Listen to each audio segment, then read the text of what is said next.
Bueno, arrancamos entonces. Bueno, gracias por venir. Hoy vamos a hablar acerca de detección y manejo de la violencia en el consultorio. Un poco es una continuidad de lo que vimos hace un mes, que vimos la detección del riesgo autoagresivo, del riesgo de suicidio, el manejo en el consultorio. Y también estuvimos viendo, acá en San Justo, estuvimos viendo el manejo de la violencia en la guardia. Y ahí surgió un ejemplo, en realidad digamos que me parece que por ahí podría sumar algunas consideraciones que vamos a ver hoy, de una cosa que en realidad digamos que me pasó a mí, estaba haciendo prácticas en el verano del 2002, en el contexto de la crisis, en un hospital chico de provincia. Llegó a la noche una ambulancia con un chico baleado, digamos, seguramente, digamos, algunos por ahí les resuene, digamos, alguna de estas experiencias, y en la ambulancia venían otros 3 muchachos que venían de un tiroteo. Resulta que la ambulancia había ido a buscar a este paciente, y cuando lo encuentran, en realidad el chico ya había fallecido. Pero eso no lo comunicaron en el momento y lo trajeron a la guardia del hospital. Entonces, al recibir al paciente, ya fallecido, la jefa de guardia de ese momento, digamos que reaccionó con mucho enojo por haber traído ese caso a la guardia, con los muchachos que venían del tiroteo. Así que me llamó a mí, fuimos a un pasillo que había en el hospital, y se planta delante de los otros 3 muchachos, como comunicándoles algo ya sabido, le dice, bueno, está muerto. Así, digamos, como con ese gesto y con esas palabras. La reacción no fue muy tranquila. No sabíamos si estaban armados o no sabíamos si estaban armados o no. La jefa de la guardia estaba muy enojada, pero estos muchachos se enojaron mucho más y empezaron, primero, digamos, que la quisieron agredir, nos escapamos, salimos corriendo con la jefa de la guardia, empezaron a golpear las paredes.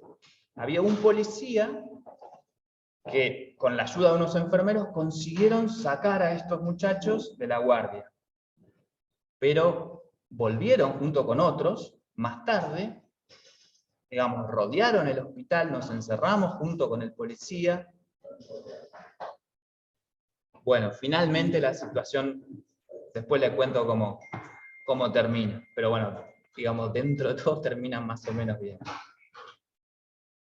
Así que vamos a analizar un poco cómo lo manejó y cómo es la situación del manejo de la violencia, tratando de volcarnos al consultorio. Por ahí violencia no hace falta definirlo, pero básicamente es hacer daño a otra persona o a objetos. Y vamos a ver los pacientes de consultorio siguiendo como una escala, un gradiente. Existen los pacientes denominados difíciles, que ahora vamos a revisar de qué se trata. Básicamente son pacientes querulantes, quejosos, exigentes, a veces algo psicopáticos, que suceden muchísimo en los consultorios. Puede venir un paciente tranquilo, pero con factores de riesgo para ponerse violento, o ya un paciente agitado, agresivo, enojado, que puede tener indicadores de violencia inminente, o ya un paciente con violencia manifiesta, es decir, agrediendo. En el consultorio no existe capacidad como para manejar pacientes con violencia manifiesta o con violencia inminente. Eso significa que Si nosotros estamos en nuestro consultorio o en el consultorio del hospital, no tenemos que intentar los distintos niveles de contención que vamos a hablar, sino en realidad lo que deberíamos hacer es corrernos. Si estuviéramos en la guardia es otra cosa, pero en el consultorio hay que llamar al 8700, o bueno, digamos, en una situación de desborde a la familia o a la intervención policial si estamos en un consultorio propio. Así que vamos a revisar sobre todo el manejo de los 3 primeros casos. Este dibujo vendría a ser el de un paciente difícil. Un paciente que es desagradable, que viene, que plantea, que exige, que se queja, que está demandando o transmitiendo, haciendo sentir culpable, proyectando culpas, enojos a los médicos, a los profesionales de la salud. Bueno, todos tenemos experiencia de encontrar estos pacientes en el consultorio casi que a diario. Y aquí vamos a ver como una recomendación, una forma de abordaje que tiene que ver con la intención de contener a estos pacientes o a estos familiares de pacientes, no de expulsarlos. Así que nuestra evaluación primero debería revisar si se trata de un problema que viene por parte del paciente. A veces hay enfermedades clínicas que pueden generar que el paciente esté con ese nivel de querulancia, de enojo, ¿no? Está relacionado también con lo que sería la evaluación de un paciente ya en un próximo nivel, que sería como un paciente agitado, enojado, agresivo. Podría ser una descompensación psiquiátrica, cosa que es un elemento de violencia que tenemos que tener en cuenta. O, en estos casos de los pacientes difíciles, bueno, puede ser un desborde emocional, cosa que no es tan extraña. Por ejemplo, puede ser que el sujeto esté frustrado. Muchas veces los pacientes vienen con expectativas al consultorio distintas o alejadas de, digamos, como de las posibilidades de atención que efectivamente tenemos. Eso se tiene que ir trabajando, ¿sí? Pero, digamos, a partir de esa comprensión de qué es lo que está pasando, bueno, es que uno puede actuar con más conocimiento. Puede ser que el paciente esté actuando desbordado porque está con mucho miedo, porque está como aprensivo de lo que va a pasar, o por sus experiencias previas en un consultorio o en sus atenciones médicas. Una cosa que es muy común es que los pacientes proyectan culpa, los familiares sobre todo proyectan culpa, a veces la consulta viene demorada o tarde y, digamos, hay cosas que por ahí no se pueden hacer en el consultorio o deberían haberse hecho hace tiempo y entonces el paciente se vuelve muy querulante a partir de cuestiones que tienen que ver con él mismo, con esa culpa. Y vamos a ver cómo manejar eso. Pero es cierto, lo planteaba hace un ratito la coordinadora acá, que bueno, a veces la situación problemática no parte del paciente. A veces puede partir del médico, que por ahí responde de una forma, digamos, con malos modos o, digamos, alejado del entendimiento de la situación, ¿sí? Como por ejemplo la coordinadora, la jefa de la guardia donde estaba yo, respondió con muy malos modos y, digamos, parte del problema en ese momento era esa actitud, ¿no? Como que hay que estar revisando, monitorizando, vamos a verlo, cómo nos estamos sintiendo, cómo nos hace sentir la situación, para poder manejarlo de una forma empática, que va a ser la clave. A veces el médico responde de esa forma, o el profesional de la salud responde de esa forma porque está, digamos, agobiado, porque tiene mucha carga laboral, porque está terminando la guardia, y entonces, digamos, es una situación medio desbordante, está estresado. Puede ser también que el problema sea la falta de recursos. Uno de los motivos principales de queja y, digamos, de querulancia en el consultorio es la demora, los tiempos de atención largos. Visitante. Bueno, como les decía, la idea es sin violencia, por favor. La idea, sobre todo, digamos, es intentar contener a estos pacientes. Ese es el objetivo. Y entonces nuestro primer punto es sobre todo ser empático. Digamos, tratar de comprender, ponernos en el sitio de la otra persona, por qué tiene esa querulancia, por qué tiene esa queja, tratar de entenderlo emocionalmente, lo que está sintiendo, y la razón por la cual lo siente.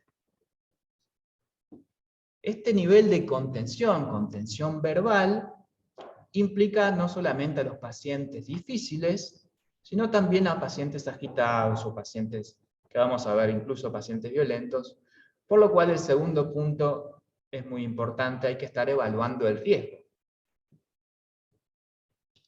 ¿Qué significa esto de evaluar el riesgo? Bueno, hay que estar reconociendo si la situación puede llegar a ser peligrosa o no. En los pacientes difíciles que se quejan, generalmente no hay una situación de peligro. Pero en pacientes enojados, agitados, puede haberla, y entonces nosotros tenemos que estar muy atentos a eso.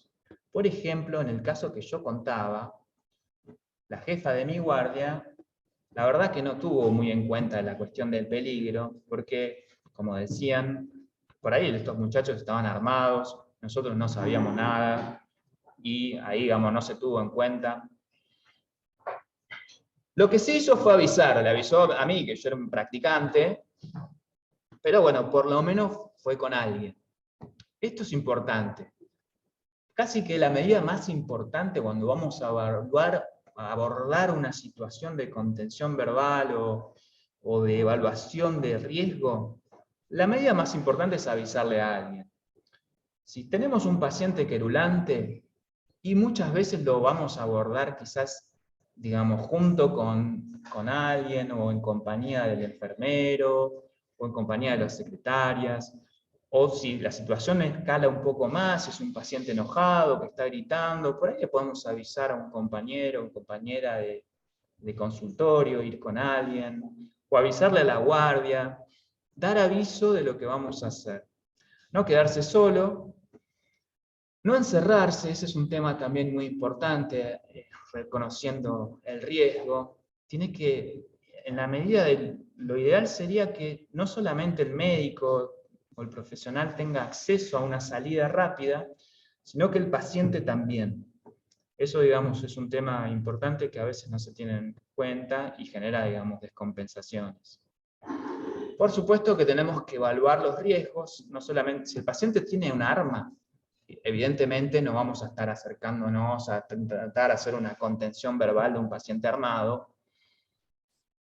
Si está armado, entonces, por más que se esté quejando, por más que tuviera una situación clínica, no los consideramos en ese momento como pacientes, tenemos que avisar a la seguridad, que en todo caso hablará con la policía, pero no vamos a estar evaluando pacientes armados, o que tengan objetos que puedan usar como armas.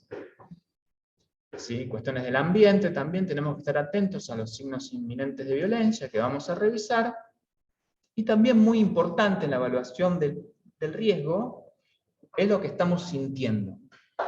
A reconocer lo que estamos sintiendo. Los pacientes difíciles, sobre todo, nos hacen sentir enojo. Sobre todo nos dan bronca, digamos, este paciente que se está quejando, que necesita tal asistencia, cuando yo estoy acá atendiendo hace tanto tiempo, o me plantea esto que también está tan fuera del criterio de realidad de lo que estamos atendiendo. Sobre todo dan enojo, pero también pueden dar miedo. Y entonces esa sensación hay que tenerla presente y tratar de prestarle atención, reconocerla, saber lo que nos hacen sentir los pacientes, también como para estar atentos a poder actuar en relación a eso. A eso nosotros en psiquiatría le decimos monitorear la contratransferencia, lo que nos hace sentir el paciente. Y eso es importante porque si uno no está atento puede estar como con la posibilidad de tener algunos mecanismos de defensa que nos perturban como el discernimiento de lo que está pasando. Uno muy común es tener una negación del riesgo, y ver a los pacientes como menos peligrosos de lo que son. Y otro también súper común son los prejuicios y las proyecciones, y pasa lo contrario. Digamos, vemos a los pacientes mucho más peligrosos de los que son, hablamos con seguridad, hicimos todo un movimiento, y por ahí, digamos, en realidad las cosas no pasaban tanto por ahí. De nuevo, una cosa muy útil para poder monitorear la contratransferencia y, digamos, cerciorarnos un poco que lo que vamos sintiendo nos está pasando por algo específico que le pasa al paciente, es avisar y tratar de atender a estos sujetos acompañados. ¿Sí? Y por ahí, si no se puede revisar como primero un poco la situación antes de tener, digamos, un intento de contención verbal, ya le digo, con compañeros o con otros profesionales del servicio o del hospital, y sobre todo después, comentar los episodios de violencia una vez que han finalizado, analizarlos entre todos, qué pasó, qué se pudo haber hecho bien, qué se pudo haber hecho mejor. ¿Sí? Así que bueno, vamos a intentar una contención verbal de un paciente querulante, difícil. Vamos a intentar ser empáticos, entender un poco lo que está pasando, evaluamos el riesgo, y vamos a intentar este tercer punto, que es hacer como una desescalada de la cuestión de la queja, de la exigencia. Y el primer punto para eso es intentar mantener la calma, generar un ambiente calmo. Digamos, como sería ideal que hubiera pocas personas, pero, como les decía, tampoco, digamos, es bueno estar solo. Hay que tener una actitud calmada, una postura que sea no amenazante, ¿sí? Y también abordar el problema que plantea el paciente, no esquivarlo, abordarlo de forma puntual y lo más certera posible. Si el paciente plantea, bueno, la verdad, digamos que me están demorando porque yo tendría que haber sido atendido a la 1, bueno, vamos a abordar directamente ese tema, ¿sí? En ese sentido, digamos, el siguiente punto de prestar atención a lo que está planteando el paciente es muy útil, brinda la oportunidad de expresarse, que liberen un poco de enojo, pero también, digamos, a la hora de responder, es muy ordenador responder concretamente. Lo vamos a atender dentro de 10 minutos, o exactamente en tal momento. Dentro de lo que sería, digamos, un abordaje empático, una cosa que nosotros hacemos mucho es como reconocer el estado emocional, validar el estado emocional. Bueno, entiendo que usted en este momento se está sintiendo enojado, y eso no necesariamente es validar la queja. A veces los pacientes se quejan por situaciones que son un poco arbitrarias o como les decía, un poco fuera del criterio específico de realidad. Así que validar el estado emocional no es validar que, digamos, el paciente tiene razón, pero sí que, digamos, reconocemos que él se pudo haber sentido de esa forma. Y eso, digamos, acompaña mucho más al paciente.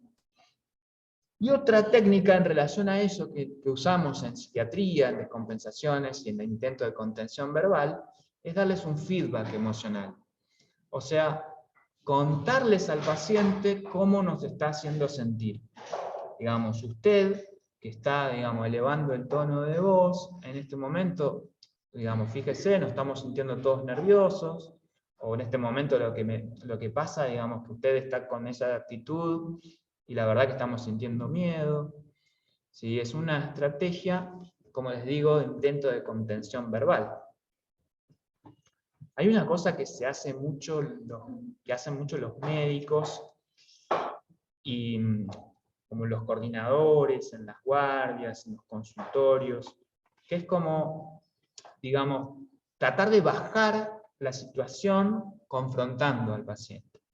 Como, usted no puede estar elevando el tono de voz acá, esto es un hospital, y eso, la verdad, digamos que puede funcionar muy bien, pero también puede funcionar mal. Digamos que es algo riesgoso de hacer y que en general no sería recomendable.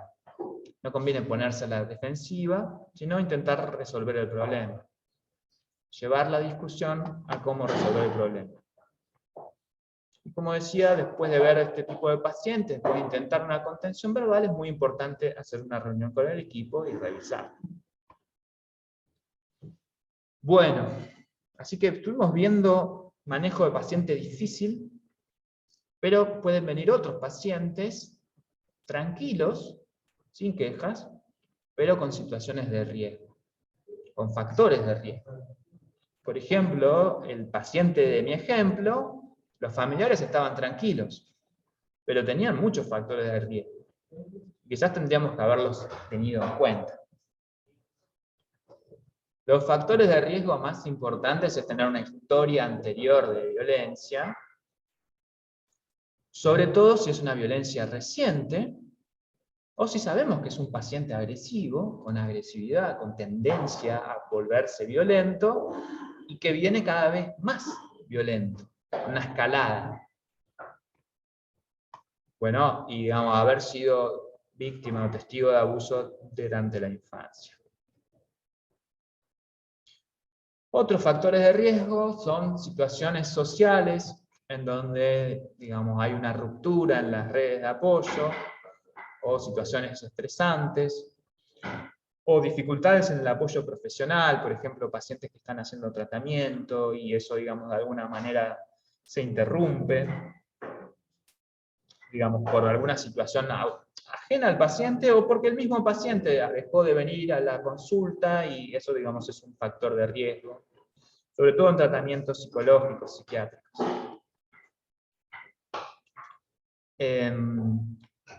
Bueno, y desde el punto de vista epidemiológico, la violencia es más común en los varones jóvenes y estados socioeconómicos y educacionales bajos. Hay enfermedades asociadas con agresividad que tenemos que tener en cuenta, que básicamente son, digamos, un grupo grande de trastornos psiquiátricos o neurológicos. Es decir, daño cerebral o síntomas psiquiátricos están asociados con riesgo de violencia. Otro, digamos, es el uso de drogas relacionadas con, bueno, digamos, como los estimulantes, o el uso crónico o agudo de sedantes también en dosis bajas, son desinhibidores. Entonces, bueno, esos pacientes pueden tener más riesgo de ser agresivos. Acá les voy a dejar unas tablas de unas escalas como, bueno, en realidad para que le interese, digamos, como tomar escalas como para medir los riesgos de agresividad, de tener una conducta violenta. Nada, me escriben y se las paso. Esta es la HCR. Les traje también la escala de violencia de Plutchik, que por ahí es más fácil de tomar. La escala de agresividad manifiesta es como una forma esquemática de hacer una evaluación que nosotros, que los psiquiatras, los psicólogos hacemos con mucha frecuencia, que es como medir la agresividad en cuanto a si es violento hacia sí mismo, hacia objetos, hacia personas, ¿sí? Digamos, como midiendo como el gradiente de violencia. Así que bueno, en pacientes con factores de riesgo, bueno, vamos a tener como mucha atención como para manejar la situación y que no se desarrolle un cuadro de violencia en el consultorio. Y vamos a seguir un paso más a ver los pacientes cuando ya están enojados, agitados, agresivos, ¿sí? Que es un paciente que ya no se eleva el tono de voz, o grita, o se muestra inquieto, ¿sí? En esos pacientes, en el consultorio, vamos a intentar la contención verbal, esa actitud que estuvimos revisando. Tenemos que estar muy atentos por si aparecen indicadores de violencia inminente. Cosa que hacemos en psiquiatría cuando vemos este tipo de pacientes que, digamos, por un lado, digamos, la cuestión de estar hablando muy rápido, acelerar el tono de voz o de aumentar el tono de voz es una cosa que por ejemplo, el paciente grita o cambia el tono de voz y al contrario, de repente se pone a decir como, bueno, usted a esto a mí no me lo puede decir, como ese tipo de cambio de tono de voz. Digamos que en la medida en que la violencia se va acercando cada vez más, se va haciendo más explícito y más evidente para todo el mundo. Pero digamos, hay que estar atentos a eso, a cambios en el tono de voz, aumento de la inquietud, aumento, digamos, de los movimientos inapropiados, o el paciente busca cosas dentro del consultorio, lo vemos inquieto buscando cosas, y otra cosa que estamos muy atentos es a los movimientos de las manos. Cuando, digamos, están crispando las manos, o el paciente, digamos, tiene gestos, digamos, como, bueno, eso es un poco, digamos, como el límite para nosotros dentro del consultorio. Bueno, aguárdeme y vamos a estar saliendo del consultorio. Para eso, como decía, no hay que encerrarse y hay que tratar en la medida de lo posible de atender estos casos de pacientes enojados, o bien en el pasillo, junto con alguien, o bien dentro de un consultorio, pero, digamos, como con la puerta al lado nuestro. No, digamos, como detrás de un escritorio y encerrados, digamos, entre el paciente y la puerta.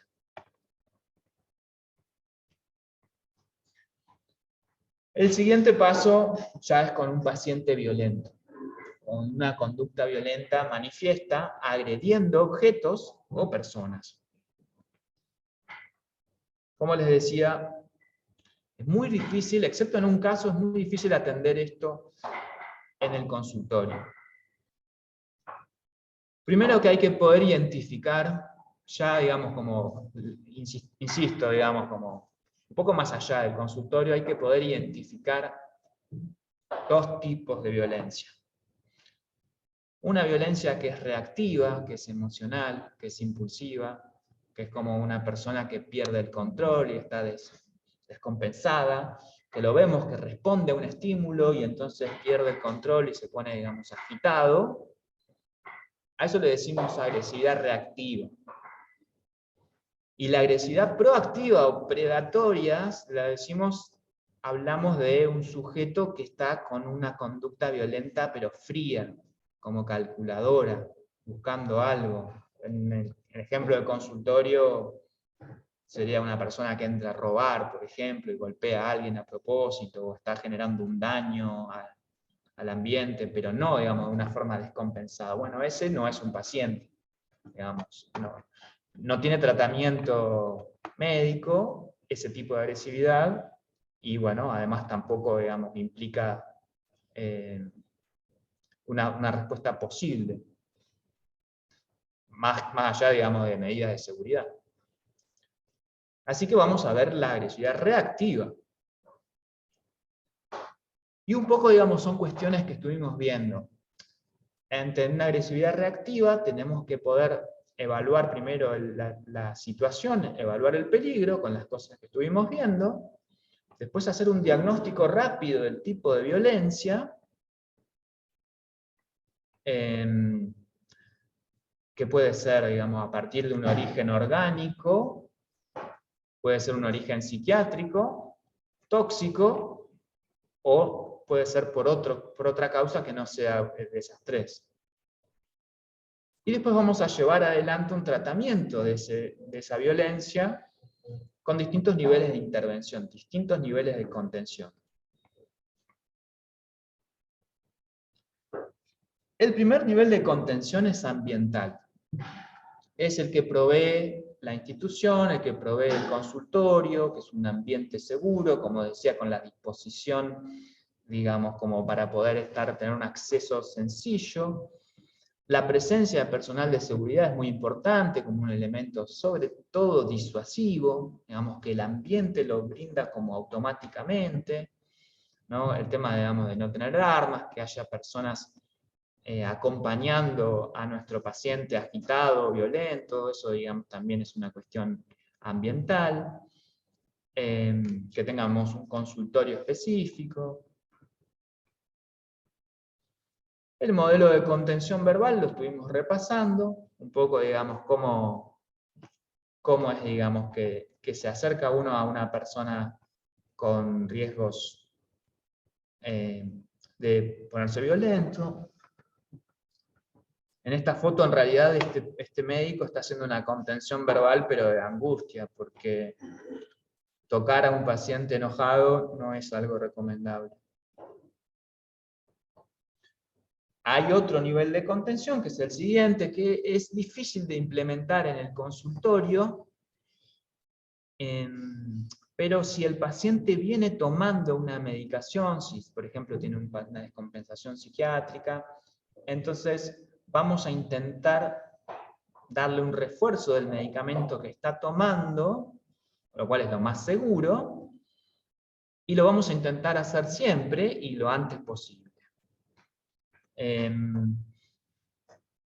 Pero como les digo, es difícil de implementar, digamos, quizás un poquito más cerca de la guardia esto. Vamos a utilizar una vía oral, a veces se utilizan gotas o medicamentos dispersables para acelerar la absorción. Nuestro objetivo es generar una sedación, pero con bajo riesgo, y por eso nos conviene sobre todo la medicación habitual. Esto sí que es bien de la guardia, de, digamos, qué tipo de medicamento sedativo vamos a emplear. Bueno, depende un poco de nuestro diagnóstico de situación. Si pensábamos que se trata de un paciente con una violencia a partir de un delirium, por ejemplo, un síndrome violento por una cuestión orgánica, por ahí le vamos a dar una dosis baja de un antipsicótico. Y si está relacionado con sustancias, bueno, si está intoxicado con un depresor, por ahí vamos a elegir un antipsicótico, y si está intoxicado con estimulantes o abstinente de inhibidores, vamos a elegir una benzodiazepina. Si tenemos un síndrome psicótico, muy probablemente vamos a combinar benzodiazepinas y antipsicóticos, pero lo más importante, como para tener en cuenta,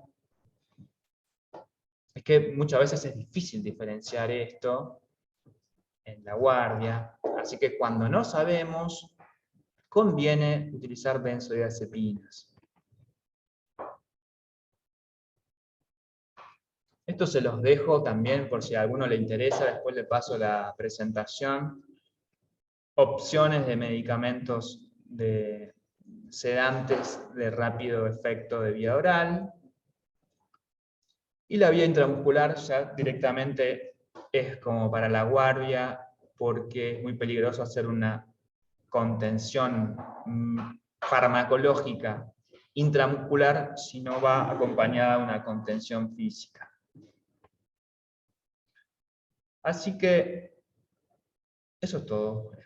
Eso es todo lo que quería hablarles, comentarles acerca de los distintos modelos de contención y cómo manejar situaciones de violencia en el consultorio mientras se puede hacer, tener en cuenta, digamos, los riesgos que esto implica y los alcances que uno puede tener dentro del consultorio como para bajar esa situación, como para desescalarla.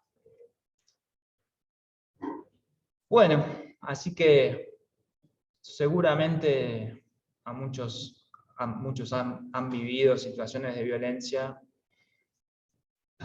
¿Alguno quiere compartir la situación que ha vivido o tiene preguntas acerca de esto? Sí.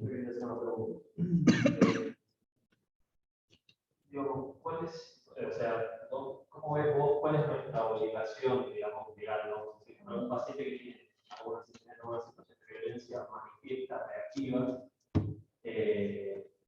la vez tendría que hacer alguna intervención, digamos, con el paciente, pero digamos, hacer esa intervención en la práctica supone un riesgo para la persona. Y tal vez alguien personal de seguridad capacitado o policía tampoco va a llegar a ese próximo riesgo. ¿Cuál es tu obligación? Digo, vos podrías. Yo no me voy a arriesgar a que terminemos con botas, lesión y que el paciente se haga lo que se quiera hacer. Está buenísima la pregunta, no sé si se escucha. Lucas planteaba, digamos, hasta dónde uno puede actuar en el consultorio, o en realidad hasta dónde puede uno dejar de actuar en el consultorio.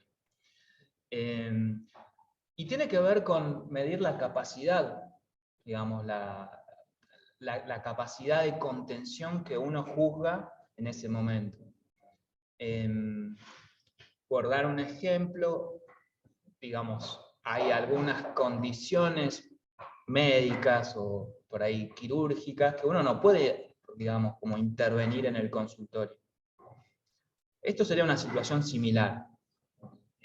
Si no están dadas las condiciones, si no tenemos los recursos, si nosotros juzgamos que no tenemos los recursos, la verdad, digamos que son muchos más los riesgos que tomamos nosotros, que hacemos pasar a nuestros compañeros y también al paciente, que, digamos, los beneficios posibles. Digamos, es una evaluación más acerca de la capacidad. Por eso, digamos, en el consultorio es muy difícil, de todas las situaciones de violencia que yo contaba, de violencia reactiva, si el paciente tuviera un síndrome orgánico, o tóxico, o psicótico, no va a ser respondedor a una contención verbal. O digamos, como que intentarlo ya no tiene ni sentido. Digamos, como, y en ese espíritu, en realidad, tiene que tener una contención farmacológica y casi seguro acompañada de una contención física. Y eso no lo podemos intentar nosotros en el consultorio. Digamos que no hay ningún consultorio diseñado para eso. Digamos, en los consultorios privados, sin dudas, y acá, digamos, hay todo un esquema en donde te va a ayudar la guardia. Por eso, digamos, como uno debería correrse de eso. En la respuesta violenta que no forma parte de esos síndromes, por ahí se podría llegar a intentar, la verdad que es tomar bastante riesgo, de todas maneras. Para responderte, entonces, tendrías como que evaluar la capacidad de contención, y en el consultorio, digamos, como que es escasa para manejar violencia manifiesta. Lo que pasa es que los escenarios son distintos. Entra una persona a robar, te llama la seguridad, hay una ayuda. Ahora, viene un paciente alcohólico, un poco agresivo, sabes que tenés que medicarlo y buscar la forma de medicarlo. El tema es cuando un cuadro psiquiátrico, psicótico, en ese momento, si vos traes a alguien de seguridad, la cosa empeora. Ve a alguien de seguridad que te entra, entonces no tendría que venir el psicólogo o el psiquiatra si es que tenemos en ese momento a tratarlo. Porque si puedes traer de seguridad, la policía con una ropa en la mano, el chico está agresivo, se pone más agresivo. Entonces, en ese caso, tendría que ser venir un psicólogo o un psiquiatra para hablar. El tema es tener a 24 horas una persona que esté disponible para eso. O sea, es distinta la contención de acuerdo al cuadro de violencia que hay. Si vienen a robar, es la seguridad. Si es un psiquiátrico violento, tiene que venir el psicólogo o el psiquiatra que está preparado para manejar los psiquiátricos violentos compensados. Y si es un alcohólico, bueno, tratar de hablar de Cepán o lo que sea, bueno, son distintas las situaciones y distintos Sí. manejos de cada situación particular. Sí, lo bueno, digamos, es que acá por lo menos en la institución, tenemos la guardia dentro del mismo edificio. En ese sentido, digamos, como uno de estos cuadros, ya sea alcohólico o psiquiátrico, o también clínico, bueno, vamos a intentar o que se acerque la guardia al consultorio o bajar al paciente a la guardia. Digamos, como que idealmente, si se puede manejar esa situación con el paciente psiquiátrico también, lo vamos a intentar llevar a la guardia, donde tenemos muchas más herramientas como para hacer una contención. Que hecho lo hemos hecho últimamente. La ficha que ya voy a de la comunidad, tendría que estar en la enfermería acá, porque si vos con todo lo que tenés para hacer, esa ficha, no tenés más. No, lo que pasa es que si es un paciente tuyo, esa ficha no es para medir si el paciente está violento o no. Es como para medir qué tanto riesgo tiene de ponerse violento en algún momento. O sea, si es un paciente propio, que nosotros sospechamos que puede ponerse violento, y es algo valioso saber, digamos, que tiene esos factores de riesgo, ¿no? Digamos, como para tratarlo con otro nivel de cuidado. Sí, a mí la reflexión que me están dando casos que tuvo, ¿no? A veces es difícil diferenciar la violencia proactiva de proactiva. Porque muchas veces el paciente ya viene con la idea.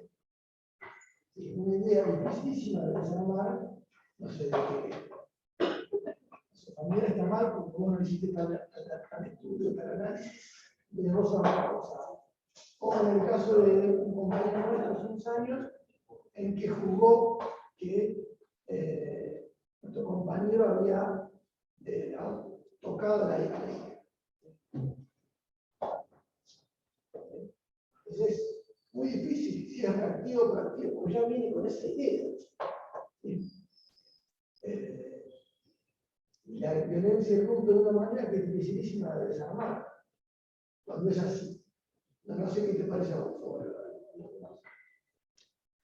Sí, es cierto, a veces es difícil de diferenciar y de hecho muchas veces estas cosas es como que van de la mano. Un sujeto, digamos, que tiene un trastorno, por ejemplo, del control de los impulsos y que, digamos, frente a algún estímulo puede ponerse violento, no implica que además sea un delincuente, por ejemplo. No implica que no busque un daño a propósito. Por eso, sí es cierto, muchas veces van de la mano, digamos que en el momento, para diferenciarlas, una de las dos violencias es mucho más explosiva. Digamos que cuando la persona ya está como muy claramente en control de la situación, cuando está, digamos, como calmo y amenazante y haciendo sentir mal, pero digamos de una forma muy calma, bueno, digamos, como nosotros lo interpretamos más como algo proactivo, como algo más planificado. Así que sí, es cierto, en la práctica es difícil. Nosotros vamos a intentar contener, sobre todo cuando el paciente está descontrolado. Si el paciente está, digamos, viene con un objetivo claro, por ahí escapa un poco a nuestra posibilidad.